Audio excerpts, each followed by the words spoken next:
the European Convention and Human Rights Act 2003, the EU Charter of Fundamental Rights, Public Sector Duty, the international mechanisms, the Irish Human Rights and Equality Commission, NGOs like ICCL and others, and the other mechanisms that are there.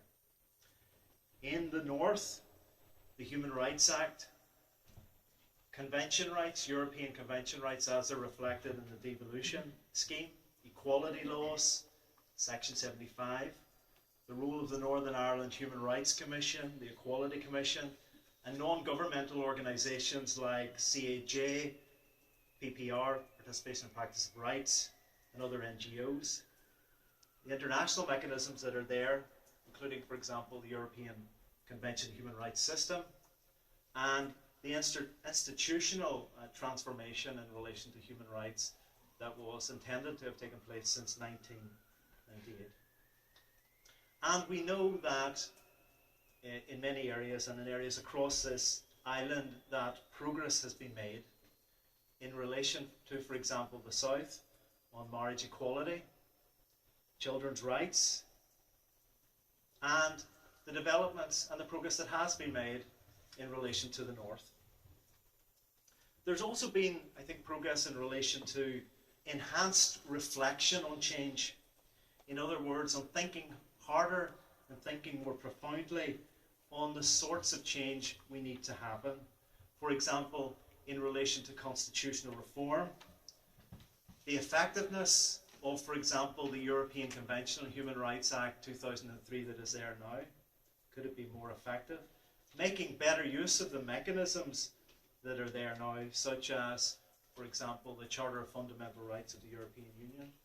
Making better use of the international mechanisms and the reflections that we've seen in the North around the Bill of Rights and on the island of Ireland around the Charter of Rights. But I think in reflecting today, we have to think hard about the problems of impact and implementation. In other words, while we can acknowledge that on this island there has been progress in relation to rights and equality, I think we have to acknowledge that there are ongoing problems in relation to impact and implementation. It's, for example, it strikes me as just remarkable how the policies on austerity were taken forward with so little respect for basic economic and social rights of individuals across this island. Multiple forms of inequality remain endemic north and south. For example, and starkly, on socio-economic rights, it is absolutely clear that in the south and in the north, socio-economic rights remain second-class human rights on this island. Evident, for example, in relation to homelessness, housing rights, healthcare, and the living standards of everyone, north and south, on this island. It's evident on the treatment of refugees and asylum seekers. I need only mention direct provision, but also the position in the north, led really from rights abusive positions taken in the Westminster Parliament and by the current government in London. I need also only mention gender equality and the patriarchal attitudes that continue to dominate on this island, north and south. Evident in the nature of the debate that has taken place around abortion law reform. Evident in women's participation in public life, north and south. Evident in the debate on equal pay, north and south. Evident in the incidence of domestic violence, north and south. And actually also evident in some of the basic and fundamental ways that we order social, political, cultural and economic life north and south.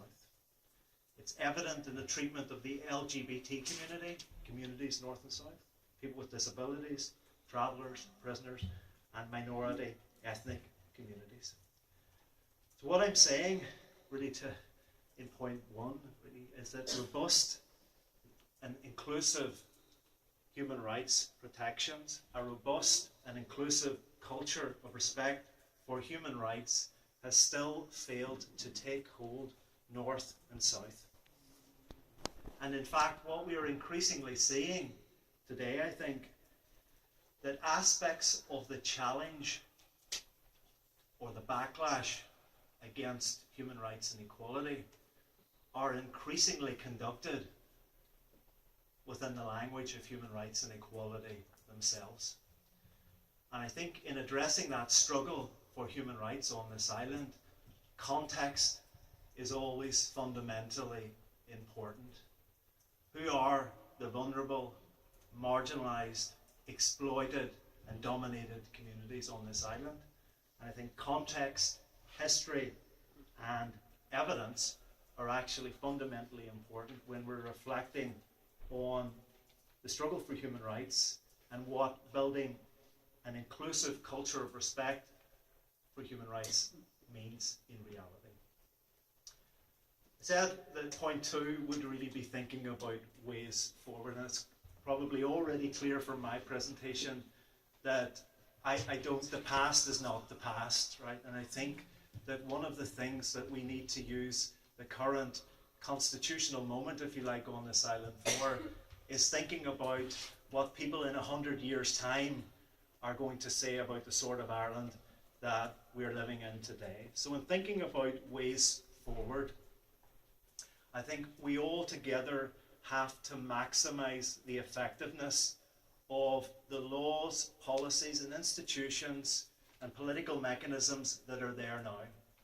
So we have to ask ourselves the question, are we making best use of the protections for human rights, equality and social justice that are there now? Together, I think we have to resist retrogression and rollback. One of the most challenging things about the current moment is, if you take, for example, the debate in the North, some of the things that we've taken for granted, like that there would be a Human Rights Act, are themselves under threat. So I think in a sense we have to remain vigilant that there's no rollback on what we have already now. I've scribbled down here transformative. Words on a page need to transform the reality of life for all human beings on this island. And that means that human rights and equality can't remain words on a page. They must transform institutions and cultures.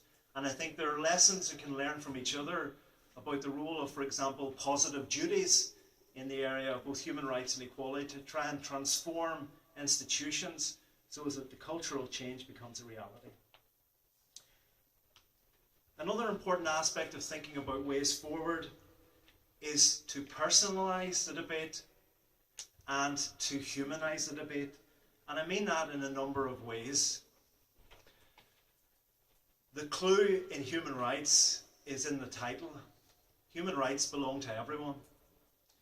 And we need to be constantly reminded of that. All human beings have human rights. And that, I'm sure like me, like every human being in this room and beyond, we are all complicated. Humanity is complicated. But all human beings have human rights. I think in that, people matter.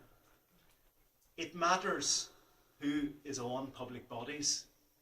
It matters who populates our democratic institutions. It matters who sits as judge on us all. It matters who people are. It matters who decides, and that it matters who is implementing some of the things that we're talking about. And in personalising that, I would say, you know this, you've often heard this, the be the change. Well, today, right, we're not in a courtroom today, right?